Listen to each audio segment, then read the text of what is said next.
vamos lá, meus caros, é o seguinte, tentar dar um panorama, né, para essa atual situação da pandemia da Covid-19 e como eu vejo assim que a forma como o governo trata essa questão de forma pouco enérgica, pouco efetiva, inclusive pouco emocionada em relação à morte de pessoas e também a situação econômica que vai se agravando, e a gente vai colocando um país dentro de um buraco e colocando primeiro e recheando esse buraco com os pobres, né? Pobres, pretos, mulheres pretas, favelados, pessoas sem escolaridade. Se você perceber, todos esses subconjuntos acabam sendo um conjunto só. A sociedade brasileira usa esse grupo como pavimento para tampar o buraco, enquanto classe média alta e os ricos vão passar tranquilos em relação a essa questão da Covid-19. No início, porque tinham acesso, obviamente, aos melhores hospitais, respiradores e tudo mais, e a partir do momento em que a Covid começa a ter efeitos adversos mais agressivos sobre os jovens e também efeitos agressivos, inclusive, para quem tem dinheiro, agora eles conseguiram o subterfúgio da sala VIP de vacinação, com o SUS comprando as vacinas e entregando para a população mais pobre. Assim, o que eu fiz aqui? Vamos repassar aqui. Deixa eu trocar isso aqui. Beleza. Então aqui eu estou rodando vou rodar um códigozinho aqui para a gente ver como que vai acontecer. Daqui a pouco ele vai ficar pronto, vai aparecer aqui. Códigozinho aqui para gente, que eu estou monitorando a situação da Covid dia a dia, né? E aí a minha ideia é mostrar para vocês que a Covid ela vai se comportar mais ou menos da seguinte forma. Deixa eu colocar aqui minha mesinha digitalizadora e tudo mais, para vocês não ficarem meio chateados com o Papai Pedro. Pronto. Então vamos lá. Covid se comporta da seguinte forma. Cadê caneta? Então ela é igual um vírus da gripe, um vírus aí da dengue.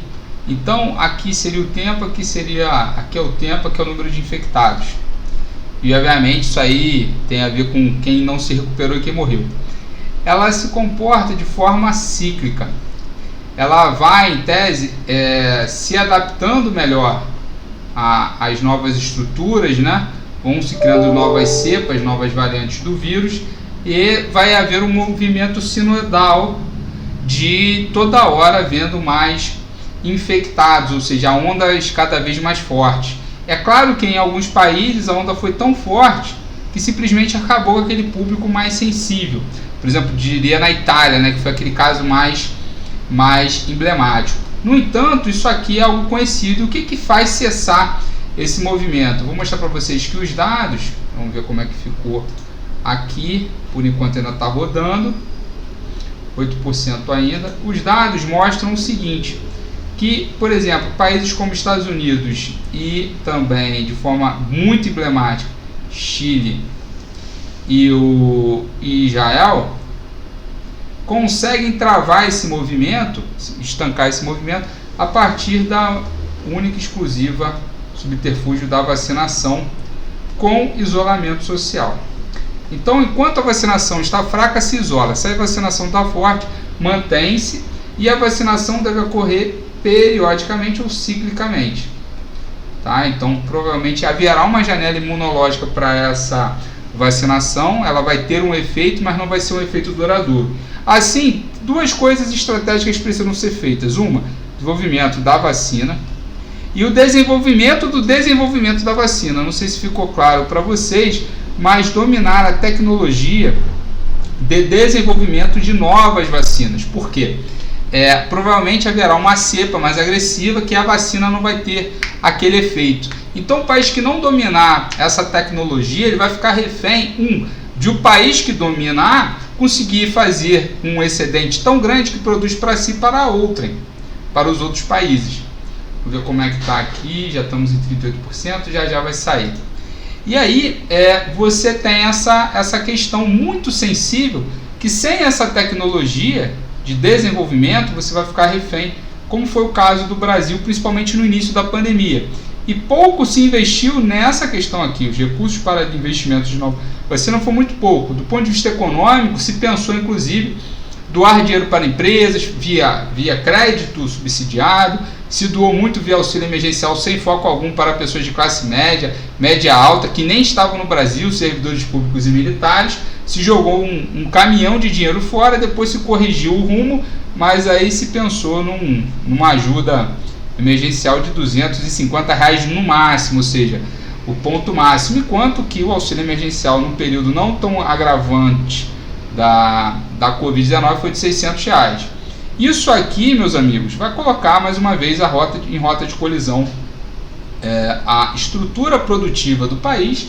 A gente está vendo que todas as grandes indústrias que dependem de renda estão paralisando, então a indústria automotiva já está começando a faltar vários insumos básicos aí na produção, porque a gente está vivendo o pior momento da pandemia.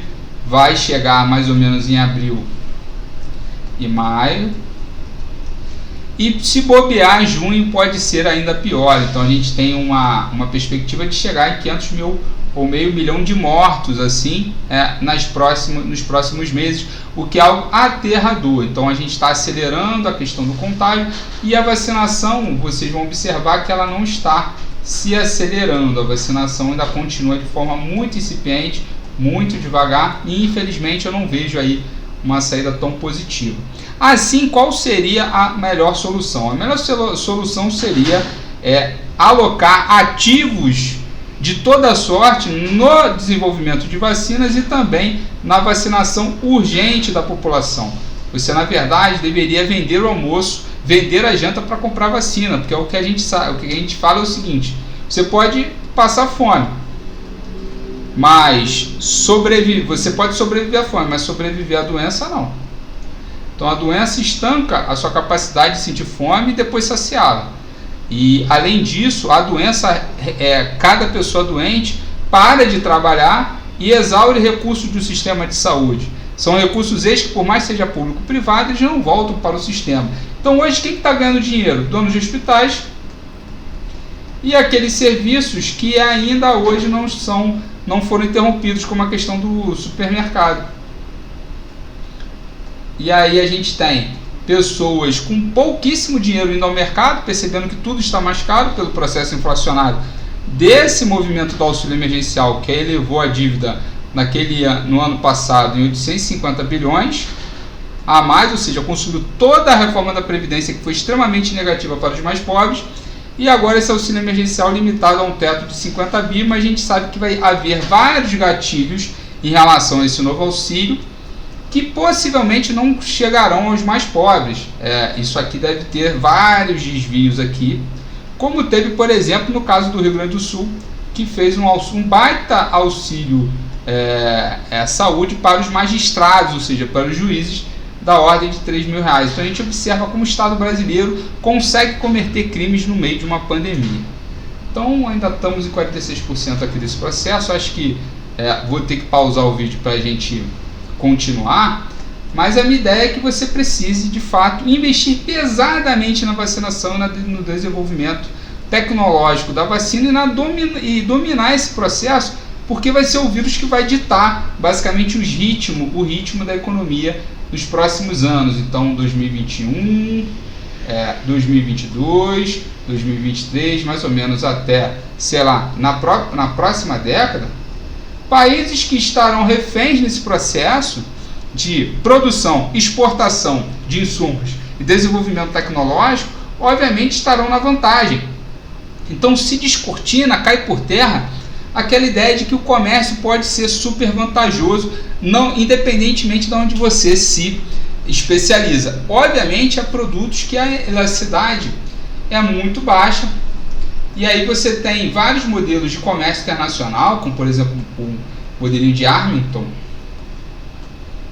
que lá na década de 60 já colocava em xeque essa ideia de você se especializar, laissez-faire, um comércio livre e profícuo para todos, e que dependendo do item que você esteja analisando, faz sentido você impor certas barreiras, certas sanções, porque senão você não consegue produzir localmente. Então precisaria de um incentivo muito grande. Acho que, obviamente, eu não estou defendendo barreira tarifária aqui, mas eu estou defendendo incentivo, subsídio direto, produção, colocar dinheiro do Estado no desenvolvimento dessa tecnologia.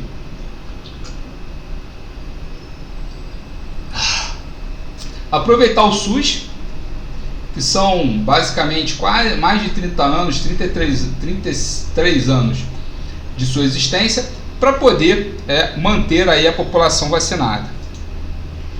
Ainda está em 46%, esse computador está meio lento hoje. Em breve já vai estar pronto. E é isso, rapaziada, não tenho mais o que se fazer dentro desse quadro. Infelizmente a gente passou um bom período aqui, ó, sem nenhum tipo de ação estratégica, e vamos passar mais um período sem nenhum outro tipo de ação estratégica. Isso aqui deve acontecer mais uma vez lá nos idos de novembro ou outubro. E mais uma vez a gente vai ver aquela falsa dicotomia entre saúde e economia, como se se saúde fosse um conjunto disjunto de economia, sendo que na verdade são conjuntos extremamente coesos e conexos, né? Existe uma interseção entre saúde e economia muito forte. Um país não pode nunca ter uma economia pujante se a sua população não tem saúde garantida, não tem uma boa assistência médica, um bom nível de saúde, né? Para inclusive poder trabalhar, etc. Então vou pausar aqui, já eu vou retomar aqui o raciocínio para a gente analisar o que vai acontecer, o que aconteceu com os dados de hoje. Retomando a gravação, então, analisando os dados aqui, a gente está vendo os casos de Covid em janeiro de 2021, vou até dar um zoom aqui, e o que a gente repara, né? Que a situação atual é muito pior. Isso aqui são os gráficos de janeiro, mostrando que em janeiro a coisa estava complicada, mas agora piorou muito em todos os estados, todos os entes federativos, tirando o Amazonas, né? E qual é a grande diferença do Amazonas para todos os outros estados? 25% da população.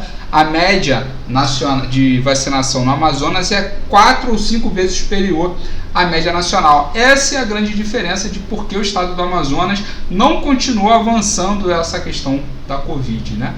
E aí, obviamente, quando você analisa casos, você não percebe esse mesmo comportamento, o que evidencia que a letalidade viral aumentou de forma absurda. Eu vou mostrar isso aqui mais para frente, tá? Isso aqui é só acompanhando. Então aqui são o número de mortes no Brasil, alcançando a média diária de 3 mil mortes, ou seja, 3 vezes superior ao último pico, né, que durou basicamente um platô que evidencia quase que uma truncagem nesses dados aqui.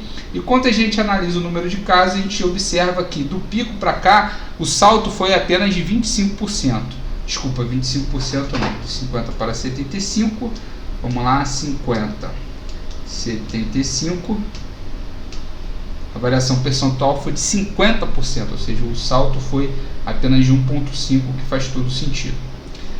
Aqui a gente vai continuando analisando a questão das mortes aqui, em cada um dos mortes e casos, tudo bem, aqui a gente vai ver a questão eita, aqui esse gráfico ficou ruim, eu precisaria resolver, mas a gente está vacinando aqui mais ou menos 25 milhões de cidadãos. E quando a gente analisa as capitais, a gente percebe que São Paulo e Rio começam, obviamente, a entrar num ciclo de mortes muito acelerado. Eu vou até já corrigir esse gráfico aqui, se eu não me engano, está nessa posição. Vamos lá, tem um índice aqui que eu coloquei de forma errônea. Deixa eu botar aqui um vírgula inf para ele aparecer. Legal. Se eu tirar esse limite aqui, resolve o problema.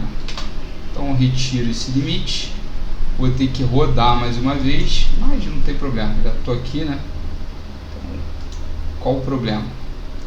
E aí, quando a gente vê o número de infectados, a gente não percebe essa situação tão ruim, mas a questão de mortes é muito pior. E aí, em breve, eu vou passar aqui um modelinho mostrando o que está acontecendo com a mortalidade. É isso, galera. Então invistam na vacina pesadamente, no desenvolvimento tecnológico dessa vacina, e por favor, parem com essa falácia de querer apontar erros em cima de vacina e tudo mais. Você não entende porra nenhuma, se você é ignorante e não estudou, meu caro, dá a bundinha, dá o bracinho para tomar a picadura da vacina e se sentir e se ficar imunizado a partir da segunda dose, esperando o prazo da janela imunológica para você estar apto a poder se infectar e mais, contrair a doença, ficar resfriado com problema e tal, mas não avançar para um estado grave, que é essa a proteção que a vacina te dá. Ela não cria uma blindagem que você vai ficar imune ao vírus, você vai ficar imune ao caso grave da doença, ou seja, você não vai precisar ser entubado, nem vai vir a óbito, se Deus quiser, por conta dessa doença. É isso, um abraço a todos, dê o like na porra do vídeo e se inscrevam no canal.